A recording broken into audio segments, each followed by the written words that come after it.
25 से 27 अप्रैल तक दिल्ली में आयोजित रायसीना डायलॉग में अलग अलग देशों के बहुत सारे लोग एक ही मंच पर इकट्ठे हुए। वैश्विक हालात और चुनौतियों पर चर्चा के लिए 100 से ज्यादा देशों के प्रतिनिधियों ने इस डायलॉग में हिस्सा लिया, जिसमें अर्जेंटीना के विदेश मंत्री भी शामिल थे। अर्जेंटीना के विदेश मंत्री के दिल्ली में होने के दो मकसद थे, एक तो रायसीना डायलॉग में हिस्सा लेना और दूसरा भारत से मदद मांगना।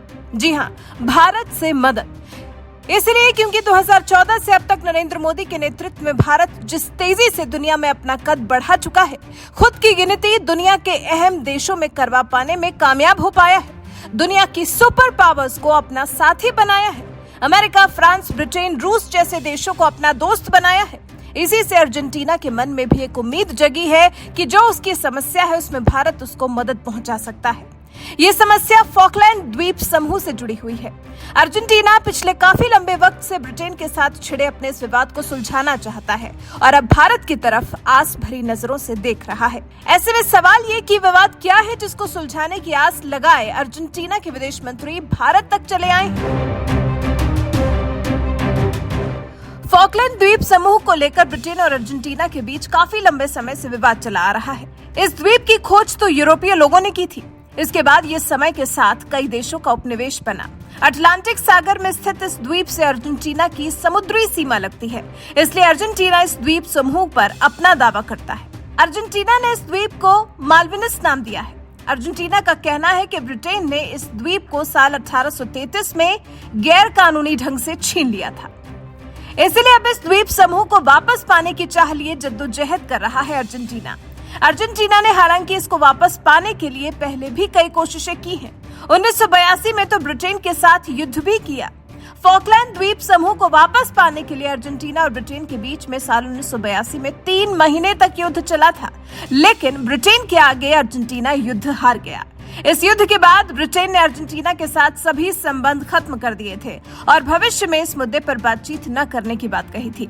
फॉकलैंड द्वीप ब्रिटेन के लिए राजनीतिक रूप से काफी अहम है। ब्रिटेन ने इसी द्वीप को पहले और दूसरे विश्व युद्ध के दौरान मिलिट्री बेस कैंप के रूप में इस्तेमाल किया था और अब जब अभी हाल ही में ब्रिटेन के प्रधानमंत्री बोरिस जॉनसन भारत की सफल यात्रा करके गए हैं, भारत के साथ समय बिताकर गए हैं, तो फिर अर्जेंटीना को कहीं न कहीं लगता है कि समस्या का हल भारत की मदद से निकाला जा सकता है। क्योंकि ब्रिटेन और भारत के बीच संबंध अच्छे हैं, तो अर्जेंटीना चाहता है कि भारत इस मामले में ब्रिटेन से बात करे। वहीं रिपोर्ट के मुताबिक अर्जेंटीना के विदेश मंत्री सैंटियागो कैफियरो ने रायसीना डायलॉग में हिस्सा लेकर भारत में the commission for the dialogue on the question of the Malvinas islands in India नाम का एक आयोग भी लॉन्च किया है। इस लॉन्चिंग समारोह में बीजेपी प्रवक्ता शाजिया इल्मी और पूर्व केंद्रीय मंत्री सुरेश प्रभु को शामिल होना था, लेकिन सुरेश प्रभु कार्यक्रम में शामिल नहीं हुए और शाजिया इल्मी भी लॉन्चिंग से पहले ही निकल गई। माना जा रहा है कि ब्रिटिश पीएम बोरिस जॉनसन के दौरे के ठीक बाद में बीजेपी इस तरह के कार्यक्रम में अपने नेताओं को भेजने के लिए असहज थी, इसलिए बीजेपी नेता कार्यक्रम की लॉन्चिंग के वक्त वहां दिखाई ही नहीं दिए। हालांकि सुरेश प्रभु ने कयासों के बीच में ट्विटर पर कहा कि अमेरिका में होने की वजह से शामिल नहीं हो सके। सुरेश प्रभु के ट्वीट को रीट्वीट करते हुए शाजिया इल्मी ने भी कार्यक्रम में शामिल न होने की असमर्थता व्यक्त की। हालांकि भारत की तरफ से इस कार्यक्रम में कांग्रेस के सांसद शशि थरूर शामिल हुए। कमीशन के सदस्य शशि थरूर ने उपनिवेशवाद के खिलाफ भारत की भूमिका का जिक्र करते हुए कहा, भारत फॉकलैंड विवाद का बातचीत के जरिए समाधान निकालने का समर्थन करता है। वहीं अर्जेंटीना के विदेश मंत्री कैफियरो ने कहा, भारत और अर्जेंटीना के बीच में भाईचारा रहा है। ब्रिटेन और अंतर्राष्ट्रीय समुदाय से अपील है कि 1982 में हुए फॉकलैंड युद्ध से जुड़े दस्तावेज सार्वजनिक किए जाएं, जिससे कई नई और अहम जानकारियां सामने आएंगी। कैफियरो ने उम्मीद जताई कि भारत सुरक्षा परिषद समेत कई वैश्विक मंचों पर उन्हें समर्थन देगा। कैफियरो ने कहा, 21वीं सदी में उपनिवेशवाद की कोई जगह नहीं है और हम कमीशन की लॉन्चिंग के मौके पर भारत से मिले समर्थन को लेकर खुश हैं।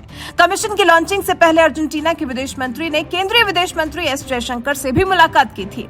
अब देखते हैं कि अर्जेंटीना क्षेत्रीय और अंतर्राष्ट्रीय स्तर पर फॉकलैंड द्वीप पर अपनी संप्रभुता के दावे को वैधता दिलाने के लिए लगातार जो प्रयास कर रहा है, उसमें कितना सफल हो पाता है। वैसे अभी हाल ही में चीन अर्जेंटीना के इस दावे का समर्थन कर चुका है।